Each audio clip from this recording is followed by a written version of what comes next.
Hi guys, welcome to my YouTube channel Karibu Fine Art, and I'm Priya, the artist behind karibufineart.com. Today we are going to learn how to paint a rainbow lorikeet.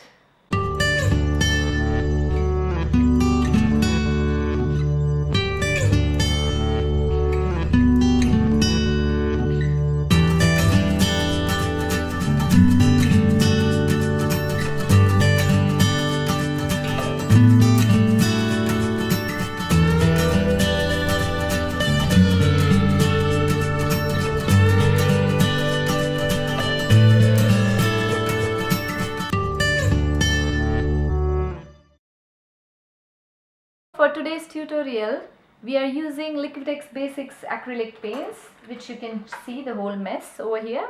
So all of these are 48 different shades of Liquitex Basics acrylic paints, and the brushes we are going to use today are the same old fine brushes which I have discussed before. This one is 000 round brush by Princeton, and this one is Winsor Newton Cotman 4x0 round brush. These are very useful when you're doing furs or feathers, any wildlife. So for any kind of fine details, those are the perfect brushes to have.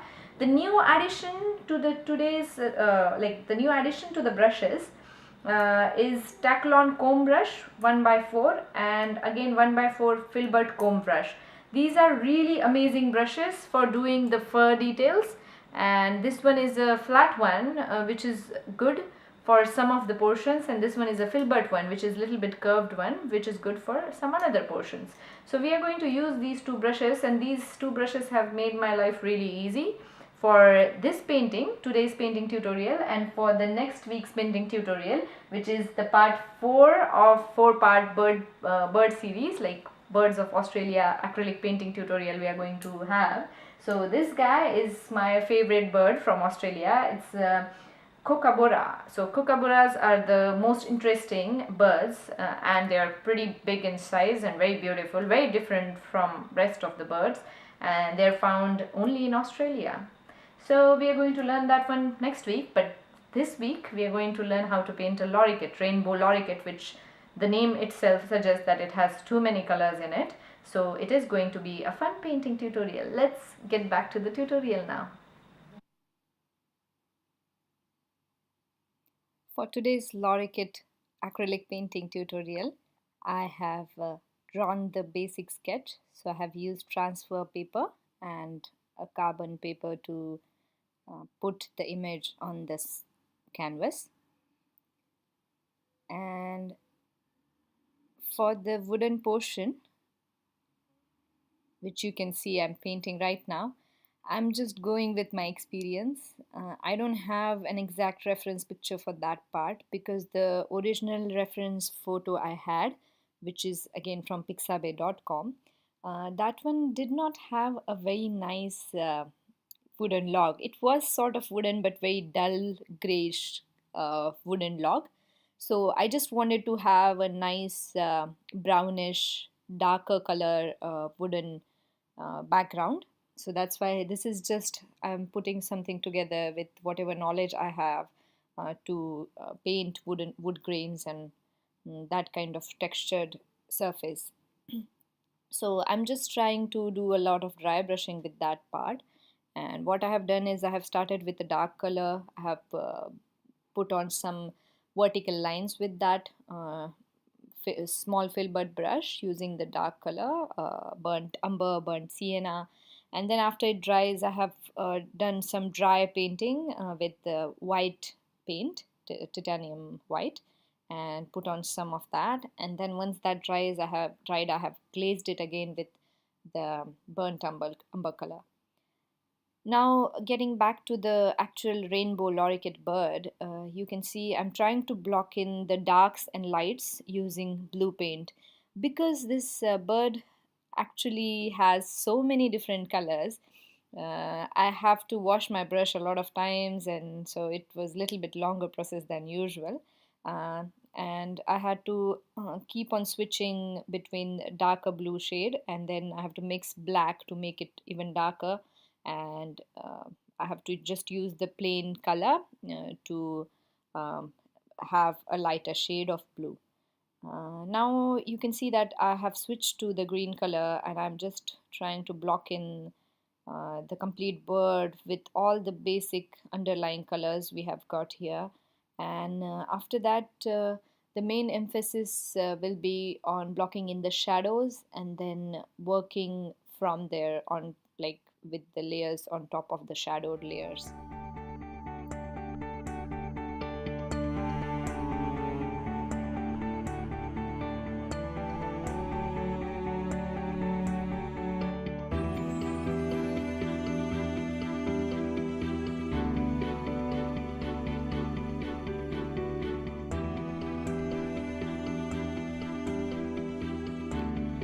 I'm trying to switch back and forth with the fine trip 4 times 0 Winsor and Newton round brush for the very fine details on face.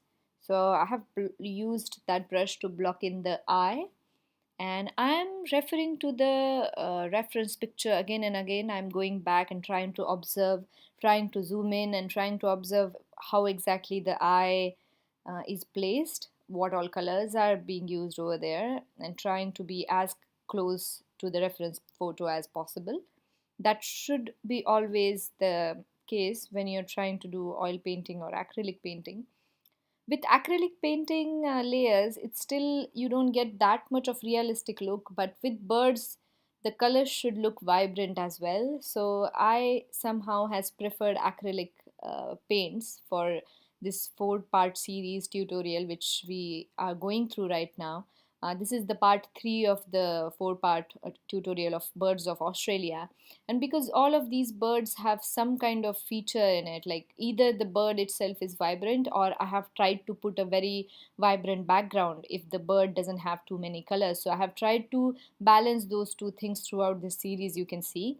So now, because this lorikeet bird already has got so many colors, that's why it's called rainbow lorikeet, I have tried to make the background as simple as possible.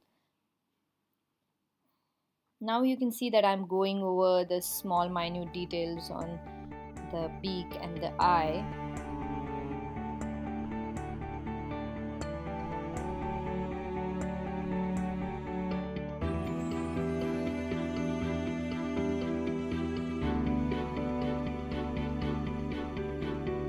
I'm using, once I put in the shadowed portions on the blue part of the face, I'm trying to go over it by referring to the reference picture with a white paint.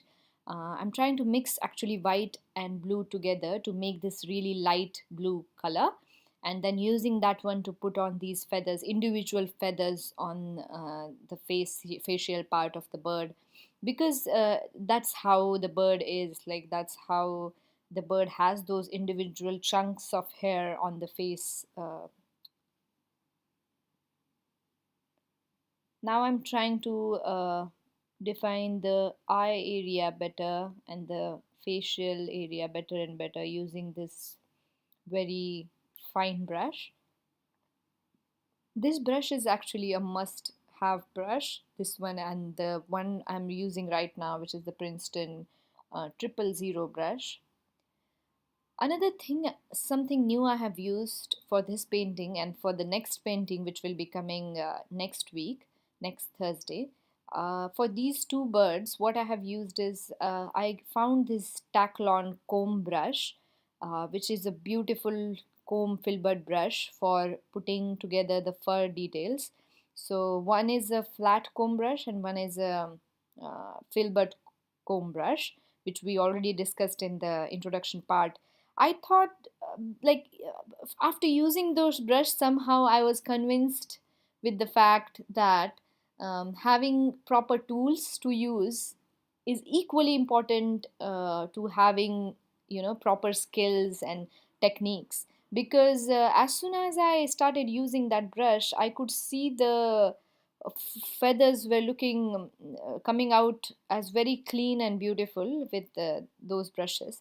So as you can see right now, I'm trying to put together the shadowed portions on the red part of the bird, the chest portion of the bird. That portion is actually only covered with the red feathers, but Under the red feathers you have these shadows, which are blue shadows. So I have used blue and a red shade, I think it's a cadmium red, to block in those portions.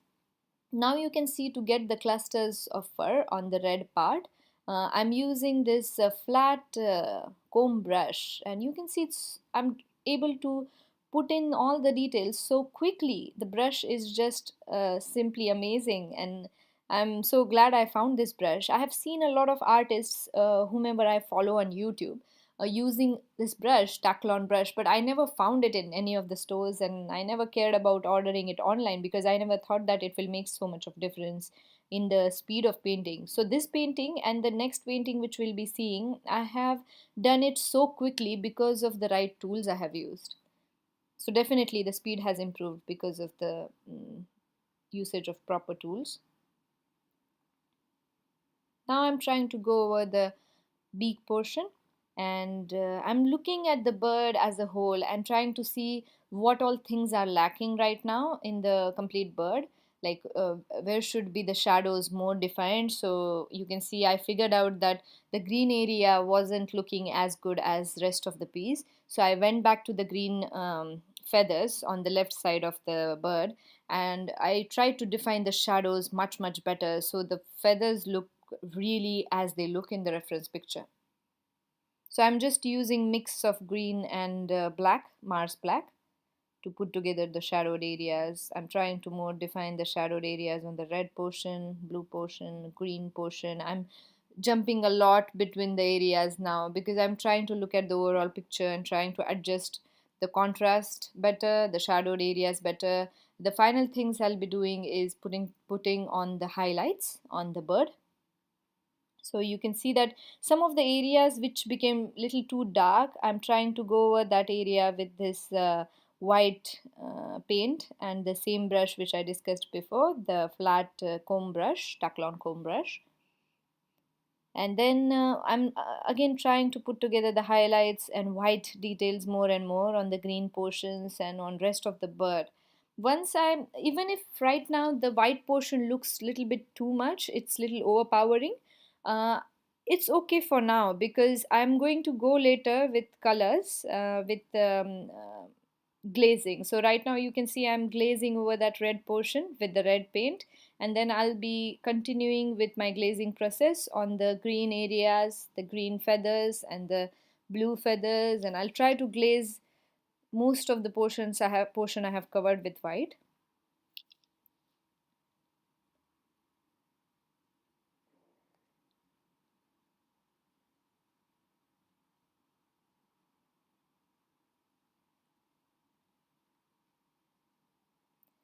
So actually at this point I was pretty happy with how the bird has come out at this stage. So I just decided to fix the background better, and as you can see, I'm just trying to put more highlights on it, and I'll be glazing over it with a darker paint once this layer dries so as to have the perfect background together. So we have come to an end of this tutorial today. Um, so please like this video if you have enjoyed watching it, and please subscribe to my channel. It's absolutely for free, and you'll get all the updates and all the super interesting videos and tutorials I'm going to upload every Thursday. And there is going to be much more complicated processes I'm going to put together in a very simplistic way to so that you can see how it is, how such a complicated paintings can be put together in easier way if you have a step-by-step approach, and if you know your paint very well, your tools very well. That's all you need. So please subscribe so that you can get all the updates on my videos, and then you can go over it to learn the whole process, what I use in much better way. And please share this video with all the people who are interested in these things, these kind of art learning techniques. And I'll see you on next Thursday. Bye.